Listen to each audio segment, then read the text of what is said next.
곁에 두고 다르게 살 수 없다. 이런 제목으로 말씀 증거하겠습니다.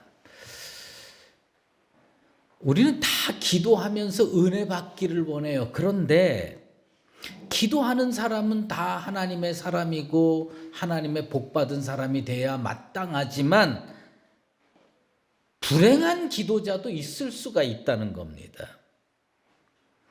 아니, 목사님, 도대체 불행한 기도자라는 말이 무슨 뜻입니까? 하나님께서 우리에게 지혜를 주셨어요.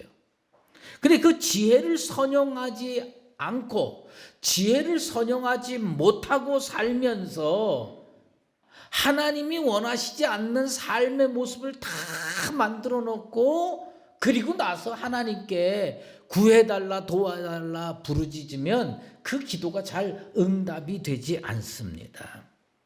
인간은 다 연약하지요.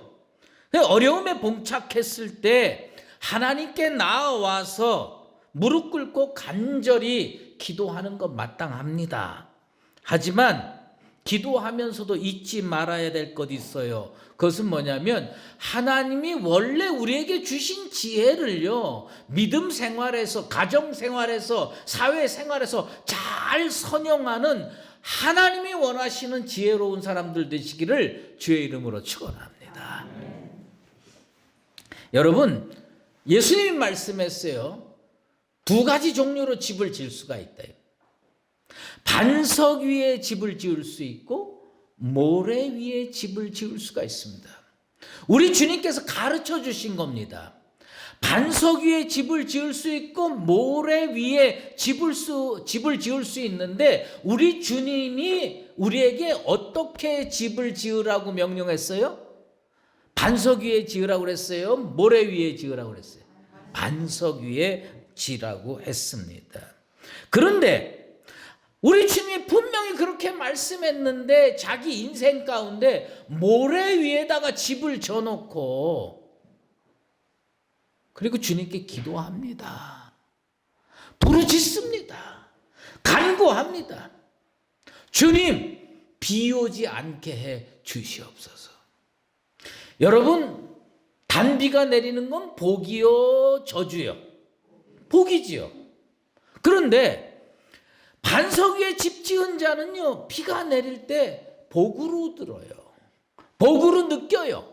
복으로 체험해요. 주님께서 우리에게 반석 위에 집을 지으라고 했어요.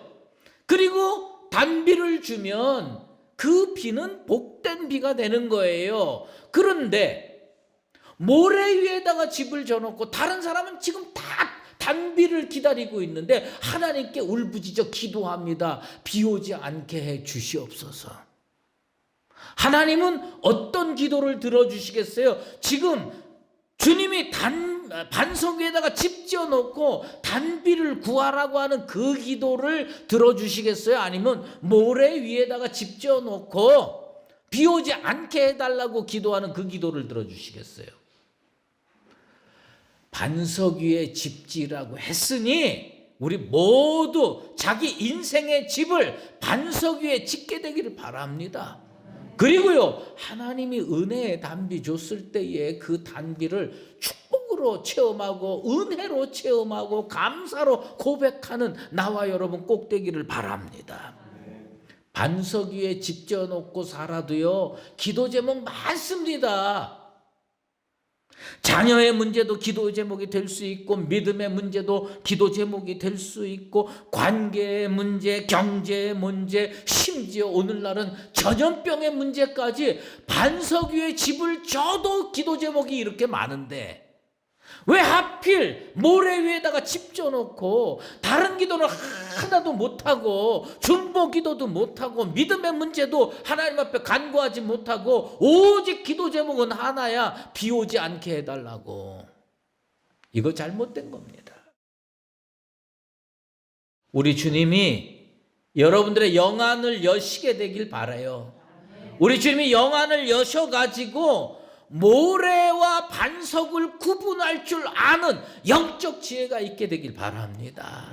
모래와 반석을 구분해서 여러분의 인생의 집을 어디에다가 지어야 나가야 되느냐? 반석 위에다 져야지요. 반석 위에 져야 됩니다.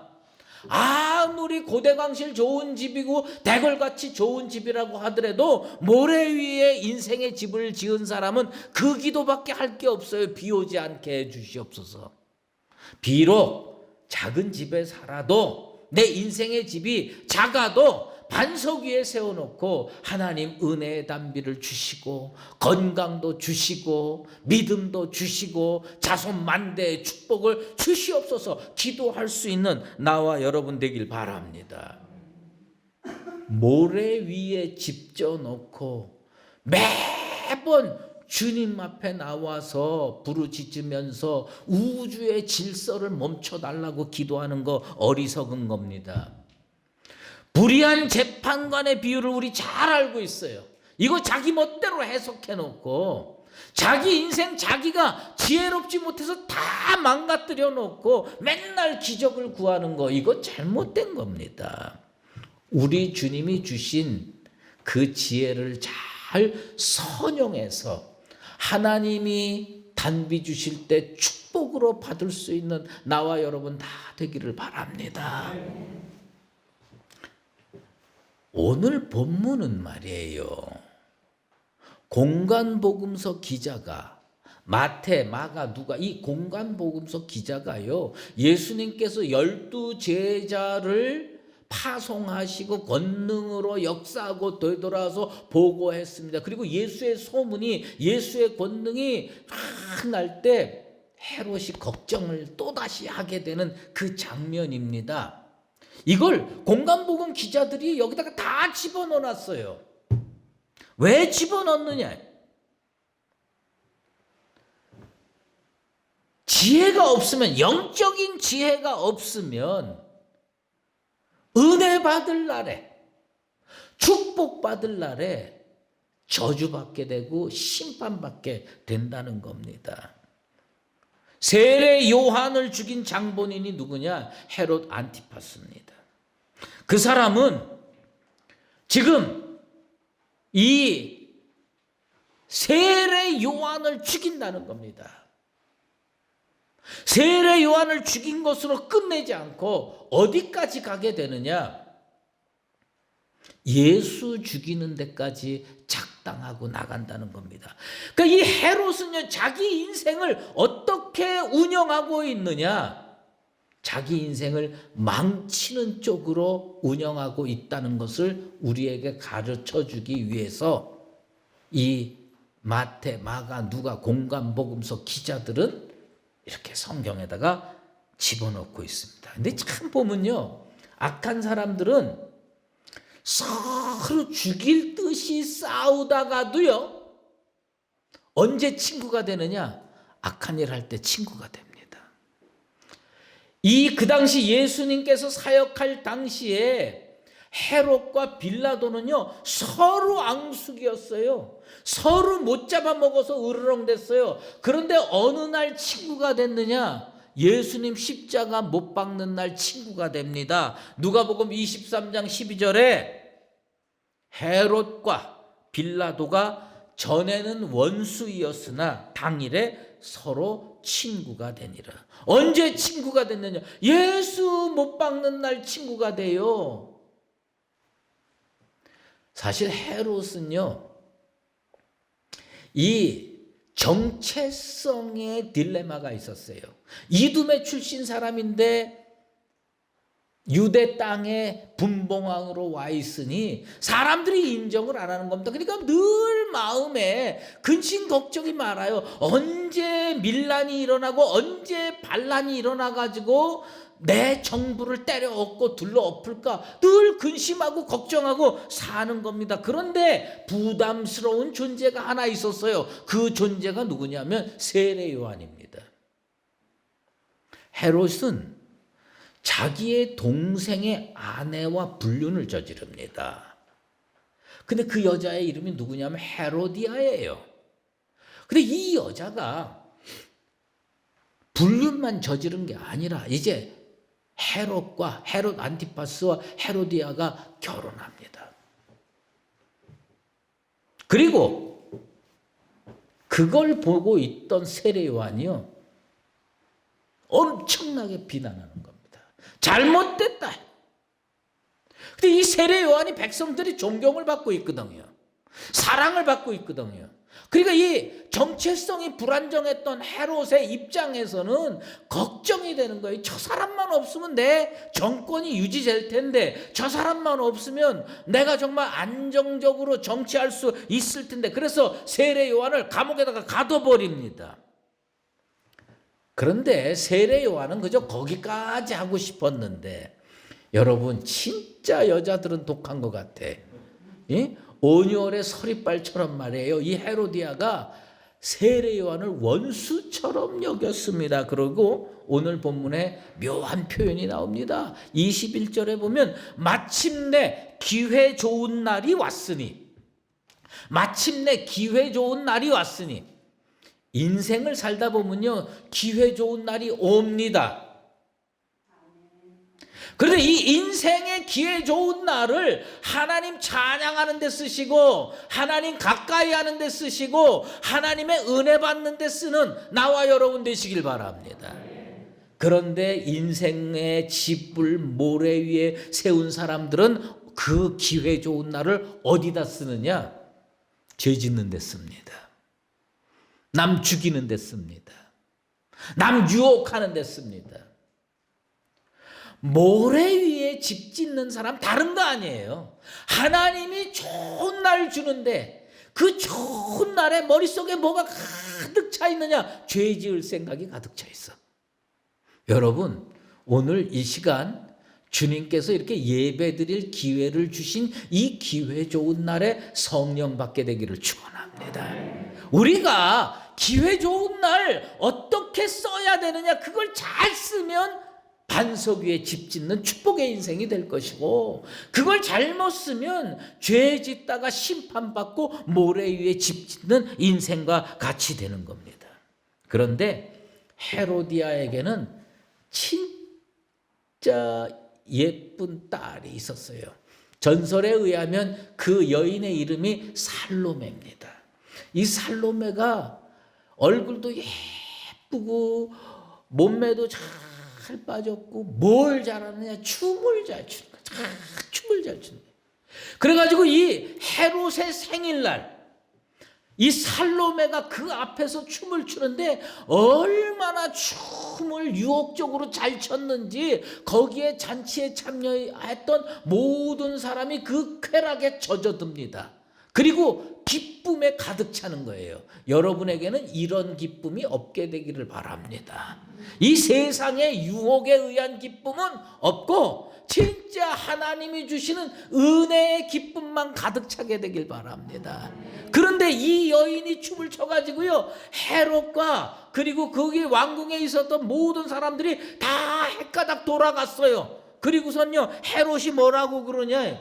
자기 처지를 몰라. 여러분, 이스라엘 유다가요 그렇게 큰 나라가 아닙니다. 우리가 성경에서 하도 성경을 많이 읽어가지고 뭐 이스라엘이 대단한 나라처럼 보이지만, 그 이스라엘이요 부엘세바부터 그 저 단까지 다 땅덩어리 합해봐야 우리 경상북도보다 좀 작아요.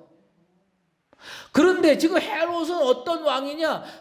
이 경상북도보다 조금 작은 땅을 4등분해 가지고 그쪽에 한쪽에 왕 노릇하고 있는 거예요. 그걸 무슨 왕이라고 불러요? 분봉왕이라고 부르잖아요. 분봉왕으로 조그만 땅 했는데 가진 게 뭐 그렇게 많다고 호언장담합니까? 예? 내가 원하는 것, 내가 무엇인지 원하는 것이면 내가 다 주겠다 이거예요. 나라의 절반이라도 주겠다.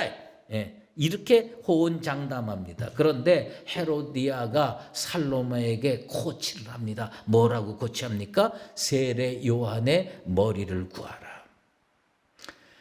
기회 좋은 날을 어떻게 악용합니까? 사람 죽이는 데 악용하는 거예요.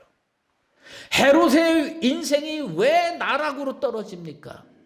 헤로디아의 인생이 왜 심판받는 데 이릅니까? 그건 뭐냐? 기회 좋은 날을 악용하기 때문입니다. 기회 좋은 날을 선용해야 돼요. 기회 좋은 날을 하나님께 가까이 다가가는 데 쓰고 하나님이 원하시는 일을 하면서 쓰는 사람은 반드시 은혜 받고 반드시 복 받게 될 줄로 믿습니다. 결국 이 기사 왜 썼느냐? 세례 요한만 죽인 게 아니다. 이 사람은 기회를 오늘 줘도 악하게 쓰고 내일 줘도 악하게 쓰고 결국은 헤롯은 예수를 십자가에 못 박는데 빌라도하고 짝짝꿍이 돼서 작당이 돼서 앞장서서 그 악한 일을 했다. 여러분, 인생을 망치고 싶습니까? 인생을 성공과 승리로 이끌고 싶습니까? 당연히 성공과 승리로 이끌고 싶겠죠. 그런데 잘못된 사람을 곁에 두는 것은 인생을 망치는 지름길입니다.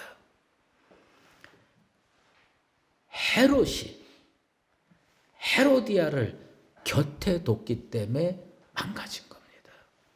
오늘 이 시간 여러분 주변에, 내 인생 주변에 나는 어떤 사람을 포진시켰는가를 마음속으로 자세히 살펴보게 되길 바랍니다. 하나님 잘 믿는 사람을 포진시켰느냐? 은혜를 교통할 수 있는 사람을 포진시켰느냐? 아니면 나를 유혹하는 사람, 죄짓게 만드는 사람, 우상숭배에 빠뜨리는 사람, 이단 사설 믿게 하는 사람, 이런 사람을 포진시켰느냐요. 잘못된 사람과 어울리면요, 인생이 사막이 됩니다. 여러분들 자녀를 결혼시켰으면 손자녀를 위해서라도 그렇게 기도해야 됩니다. 내 자녀가 세상에 나가서 좋은 사람 만나게 해 주시옵소서. 내 자녀 주변에 하나님이 원하시는 사람이 포진하게 도와 주시옵소서. 인생 불행해지는 거 간단해요. 남자 잘못 만나고 여자 잘못 만나면요, 그 인생이 뭐가 되는 줄 아세요? 사막이 됩니다. 여러분의 인생이 푸른 초장이 되고 열매 많이 맺는 인생이 되길 원하면 내 주변을 보세요. 하나님 사랑하는 자, 하나님께 영광 올려드리는 자, 은혜 받는 자, 이런 사람들을 포진시키면 여러분도 당연히 의인의 회중에 들어서 복받게 될 줄로 믿습니다. 죄는요, 제가 볼 때 크게 차이 없이 죄를 지은 두 사람이 있어요. 그 두 사람이 누구냐? 헤롯 세례 요한 죽였죠. 다윗 우리야 죽였습니다. 우리야 죽였고 세례 요한 죽였어요. 그런데 그나마도 다행인 게 누구냐? 다윗입니다. 그 어마어마한 범죄를 저질렀어요. 우리아를 죽였어요. 밧세바와 통간했어요. 뭐가 다릅니까? 헤로디아와 불륜을 저지르고 동생의 아내 취한 거하고 뭐가 달라요? 세례 요한 죽인 거 뭐가 다릅니까? 그런데 이 헤롯 곁에는 나단 선지자 같은 사람이 없었습니다. 다윗은요, 그래도 죄를 지었음에도 불구하고 곁에 누가 있었느냐? 나단 선지자 같은 사람이 있었어요. 당신 죄인입니다. 당신 틀렸습니다. 당신 잘못했습니다. 회개하시오. 다윗이 회개했습니다. 이 다윗이 자기 인생을 사막으로 끌고 가다가 딱 멈춥니다. 그리고 다시 하나님의 은혜로 인생이 푸른 초장으로 바뀝니다. 열매 맺는 인생으로 바뀝니다. 승리하는 인생으로 바뀝니다. 축복의 인생으로 다시 바뀝니다. 뭐예요? 옆에 누구를 두느냐가 중요합니다. 잠언 15장 29절 말씀, 이 말씀이 여러분 오늘 가슴판에 딱 새기게 되기를 원합니다. 잠언 15장 29절이에요. 여호와는 악인을 멀리하시고 의인의 기도를 들으시느니라. 하나님이 멀리하는 사람을 왜 가까이 하세요? 하나님이 싫어서 멀리하시는 사람을 왜 옆에다 두고 하나님 복 달라고 기도합니까?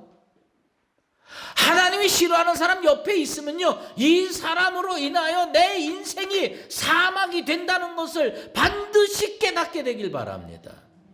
그러니까 내 주변에 누구를 앉혀야 되느냐, 누구와 친구를 삼아야 되느냐, 누구와 함께 일해야 되느냐, 하나님이 원하시는 사람과 함께 지내야 복 받습니다. 그런데 잠언 15장 29절 다시 한번 잘 들어보세요. 여호와는 악인을 멀리하시고 의인의 기도를 들으시느니라. 여러분이 의인 되기를 축원합니다. 의인인데 여러분이 기도해서 응답받아야 되는데 내 옆에 악인 앉혀놓고 기도해봐야 소용없는 거예요. 악인을 멀리 하세요. 악인을 멀리 배치하세요. 프랑스의 철학자 들레즈라는 사람이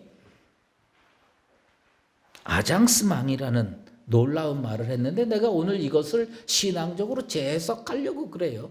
아장스망이라는 말이 뭐냐면 배치하다예요. 배치하다. 근데 이 배치가 아주 그 사람이 놀라운 말을 했어요. 그게 뭐냐면 자기 주변의 사람, 물건을 배치를 잘 해야 인생이 복되다는 거예요. 내 인생 곁에 헤롯 같은 사람, 헤로디아 같은 사람, 이런 사람을 탁 놓고요, 하나님께 매일 기도합니다. 하나님 나 복 주시옵소서. 안 됩니다. 응답 안 돼요. 어려워요. 제가 언젠가 수요 예배 때 이 예화를 한번 썼어요. 어떤 사람이 길을 가다가 과수원이 탁 눈에 들어왔어요. 근데 그 과수원이 복숭아 밭이었는데 복숭아가 보암직도 하고 먹음직도 하고 탐스럽게 잘 열렸어요. 그래서 이 사람이 과수원으로 쓱 조용히 들어갔습니다. 그리고 그 탐스럽게 익은 복숭아에다가 손을 탁 대고 하나님께 기도합니다. 하나님, 이 복숭아 따지 않게 해 주시옵소서. 그 복숭아 땄을까요? 안 땄을까요? 땁니다. 기도하고 땁니다. 응답이 그렇게 안 떨어졌는데 그거 땁니다. 왜요? 거기다가 손 얹어놓고 안 딸 수가 있습니까? 아멘. 그리고 따는 거예요. 그렇게 따는 거예요. 그게 인생이에요. 죄 지을 일을 내 옆에다가 다 포진시켜 놓고 그리고 맨날 죄 지으면서 살면서 하나님 죄 짓지 않게 해주시고 하나님 은혜 받게 해주시고 하나님 축복 받게 해주시고 이거 다 거짓말이에요. 기도가 기도다워야지요. 내 주변을 은혜로 채우시게 되길 바랍니다. 하나님을 가까이 함이 내게 복이라. 기회 좋은 날은 어떻게 사용하는 겁니까? 하나님 가까이 하는 데 쓰는 겁니다. 은혜 받는 데 쓰는 겁니다. 말씀 듣는 데 쓰는 겁니다. 선교하는 데 쓰는 겁니다. 이웃 사랑하는 데 쓰는 겁니다. 그렇게 쓸 때에 하나님이 은혜를 소낙비처럼 주시게 될 줄로 믿습니다. 배치를 잘해야 돼. 아장스망이 잘 돼야 돼요. 그게 뭐냐? 내 인생을 잘 정돈하세요. 믿음으로 잘 정돈하시기 바랍니다. 그래야 복 받습니다. 저는 이 영화를 말이에요, 아무리 못 봐도 10번은 본 것 같아요.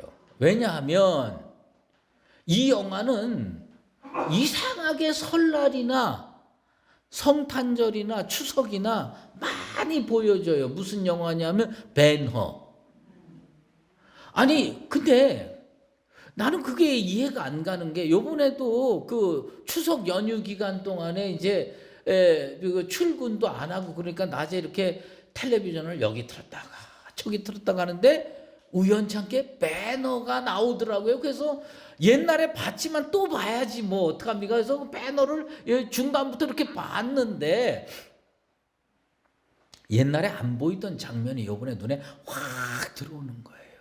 그게 뭐냐? 거의 끝부분이었던 걸로 기억을 하는데 이 배너라는 영화의 최고 압권 장면이 뭔지 아세요? 전차 싸움하는 말 4마리에서 막 경기하는 거 그거 기억나시죠? 그런데 배너하고 그 원수지간이고 친구지간이고 복잡한 관계에 있는 메살라라고 하는 이 사람하고 말이죠. 마지막에 전차 경기를 하는데 메살라는 검은 말 4마리로 만든 마차를 해가지고 이 배너하고 싸우기 전에도 수십 승을 한 사람이야. 계속 연승한 사람이야. 진짜 잘 타요. 근데 이제 배너가 이번 전차 대회에서 꼭 이기기를 원했어요. 그런데 이 말 사육사하고 대화를 하는 장면이 이번에 처음으로 제 가슴에 뚝 왔었어요. 그게 뭐냐? 100말 4마리가 딱 나오는데 사육사는 그 4마리 말을 다 구분해서 이름으로 불러주더라고. 근데 뭐 이름은 관심이 없고요. 거기 보니까 이런 거예요. 사육사가 설명하는 겁니다. 이 말 가지고 시합에 나갔는데 그 메살라의 흑말을 이기지 못했다는 거야. 근데 이 말의 특징을 사육사가 설명을 하는 겁니다. 이 말은 빠르기는 무척 빠른데 지구력이 약합니다. 그러니까 오래 달리지를 못해. 이 말은 이 빠르기는 조금 떨어지는데 지구력이 무지하게 좋아가지고 끝까지 잘 달릴 수가 있다. 그 다음에 2마리 말은 지구력도 괜찮고 그리고 빠르기도 괜찮고 그러니까 최고 단계는 아니지만 그 밑에 단계로 이렇게 된다. 그러면서 이 원형 경기장에서 전차를 돌 때 이 말 배치를 잘해야 된다는 거예요. 오늘 말로 하면 아장스망을 잘해야 돼. 근데 여러분, 자, 원형 경기장을 이렇게 돌아요. 제가 질문 하나 하는 겁니다. 원하는데 빠르기는 하는데 지구력이 떨어져서 많이 못 뛰는 말을 안쪽으로 돌려야 될까요? 바깥쪽으로 돌려야 될까요? 여러분들은 이제 오늘부터 전차 싸움에도 이길 수 있을 것 같아. 이 빠르기는 한데 지구력이 약한 말은요, 바깥으로 멀리 돌게 하면은 지쳐 쓰러집니다. 그러니까 어떻게 해야 되느냐? 이 원형 경기장 제일 안쪽으로 돌게 해야 돼. 요렇게 배치를 해야 돼요. 근데 조금 느리기는 하지만 이 체력이 좋아가지고 끝까지 뛰는 말은 안쪽에다가 해야 될까요? 바깥쪽에 해야 될까요? 제일 멀리 돌게 만드는 거예요. 제일 멀리 돌게. 그래가지고 말 배치를 바꿔가지고 어떻게 됐습니까? 승리했습니다. 그 전차 경기에서 승리했습니다. 뭐예요? 말 4마리도 배치를 잘하면 여태까지 맨날 졌던 그 싸움에서 이길 수가 있는데 인생을 어떻게 해야 되느냐예요. 내 인생이 복받지 못한 이유가 뭘까요? 내 인생이 힘든 이유가 뭘까를 단 한 번도 생각하지 않고 산다는 것은 이건 잘못된 거다. 이게. 내 주변에 매일 술 먹고 담배 피고 죄 짓고 그리고 못된 짓 하고 이런 사람들을 가까이 포진시켜 놓고 하나님께 기도하면서 복 달라고 해봐야 소용이 없다 이거예요. 위치 바꾸세요. 오늘 집에 돌아가셔서 하나님께 기도하고 하나님이 원하시는 사람을 내 곁에 두게 해 주시옵소서. 하나님이 복 주시기를 원하는 사람을 가까이 두게 해 주시옵소서. 그리고 죄 짓게 하고 유혹시키는 사람을 멀리 떨어뜨리게 해 주시옵소서. 정 안 되면 내 인생의 울타리 바깥으로 나가게 해 주시옵소서. 여호와를 가까이함이 복입니다. 여러분, 롯은 복을 못 받았고 룻은 복을 받았습니다. 롯은 복의 근원이었던 아브라함의 울타리 바깥으로 나갔고, 룻은 눈에 보이는 그 지금 처절하고 실패하고 돌아갔지만 그것을 복으로 여기고 나오미에게 착 붙어가지고 예수님의 조상이 되는 축복을 받았습니다. 인생의 배치를 재조정하세요. 믿음의 눈으로 재조정하세요. 헤롯이 왜 사막화된 인생이 됐나? 헤로디아가 옆에 있었기 때문입니다. 살로메가 옆에 있었기 때문입니다. 우리의 인생을 재건축합시다. 리빌딩 합시다. 축복의 인생으로 다시 세워보십시다. 내 인생을 반석 위에 다시 세우는데 하나님을 가까이 하시고 하나님이 복 주시기를 원하는 사람을 가까이 둬서 여러분들의 인생을 승리와 성공으로 이끌어가는 복된 인생으로 사시게 되기를 예수 그리스도의 이름으로 축원합니다. 기도하겠습니다. 하나님 아버지 감사합니다. 우리들은 어리석어서 대충 살아도 아무하고나 어울려 살아도 복받을 것으로 생각하고 여태까지 살아왔습니다. 헤롯의 인생이 왜 망가지는 쪽으로 망치는 쪽으로 사막화돼 가고 심판받았습니까? 그 주변에 헤로디아 같은 사람을 낳기 때문입니다.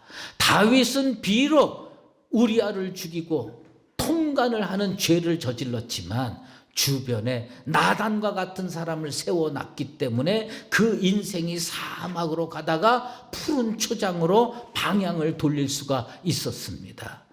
우리 하나님 앞에 복받는 인생 되길 원합니다. 내 주변에 여호와를 가까이 하는 사람들을 포진시켜서 나도 의인의 회중에 들어서 사는 복된 인생으로 살게 도와 주시옵소서. 예수 그리스도의 이름으로 기도드리옵나이다.